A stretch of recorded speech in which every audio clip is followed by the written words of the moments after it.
Sebab ramai orang tanya ngoh, sebab apa dok jual dok buka TF untuk platform online. Sebab ada orang duk messenger duk tanya PM.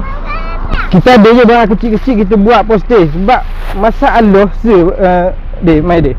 masalah le ni bang, kita pernah buat untuk buka COD apa, bayar orang apa dalam platform. Yang jadi masalah sikit basikal ni adalah sebab barang tu dah sampai dengan permintaan customer, dia pergi return balik tu yang jadi masalah.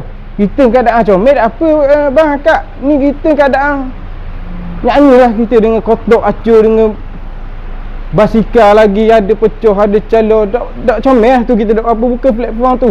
Kalau nak wasabi pun bayar duit dulu baru kita transfer, baru kita post barang tu. Sebab banyak benda-benda berlaku hak kita bukan tak laku. Kita buka platform, ramai yang beli dah tu tapi ramai yang return, masalah.